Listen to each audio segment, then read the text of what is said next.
We're entering an era now where there's been an evolution or a paradigm shift where no longer do we assume that everyone's tumor is the same. We can't reach for the same chemotherapy off the shelf anymore because we know that there are unique traits to a tumor that make them more sensitive or more resistant to certain treatments. We can screen people who are at risk for lung cancer. We can pick the illness at a very early stage, and we can cure 80 to 90% of the people in whom cancer is detected by the screening method. One of the greatest advances in the last 10, 15 years is our ability to do genetic testing of tumors and identify that in some cases, the tumors are driven to grow by what we call a mutation, an anomaly in one gene that drives the whole thing. This is an incredibly exciting time in lung cancer treatment. We've seen novel immunotherapies and chemotherapies with high response rates.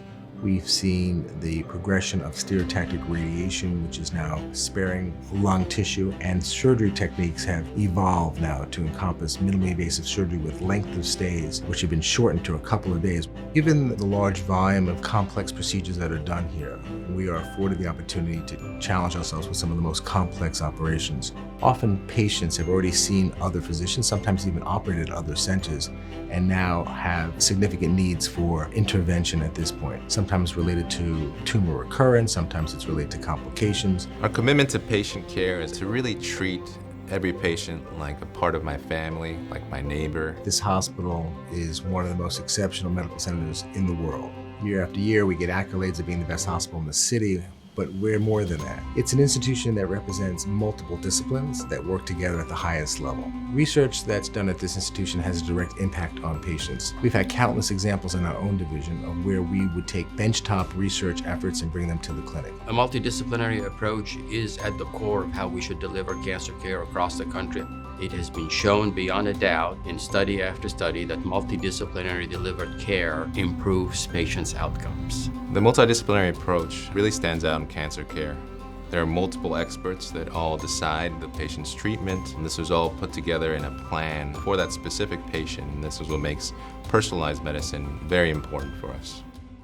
By having people under one roof, often in one room, in one conference space, assessing a patient, you can really streamline the process and accelerate the management decisions. When a patient receives a diagnosis with lung cancer, the very first step is to determine what the stage of the lung cancer is. Then the appropriate treatment, if one is physically fit, is to have it removed. Decade after decade, resection of that part of the lung that has the cancer has resulted in the highest possible cure rate. If you have cancer that is more advanced, say stage 2 or 3, it would indicate that it has spread to the lymph nodes or the lymph glands within the lung or around the lung, but not to other organs. And here, usually you would require to receive not only surgery, but surgery plus other treatment modalities that may include chemo or radiation or both or immunotherapy. Here we really try to approach every single patient minimally invasively. And we do so in about 95% of cases, if not more. It really allows for a quicker recovery, and we make it a point to approach every patient this way. With the adoption of minimally invasive techniques and robotic treatments and surgery, we have seen a rapid return to a high quality of life. Many of our patients are now at home without narcotics after just a couple of days of discharge. They are independently living, taking care of themselves, feeding themselves, clothing themselves, walking around, and going back to work often within a couple weeks after surgery. That is an incredible development from just 10 years ago through an open approach where these patients often were out of commission for up to a month after surgery.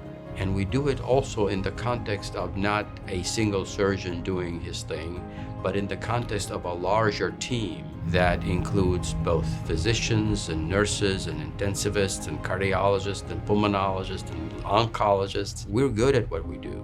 We do a lot of it. We do it every day.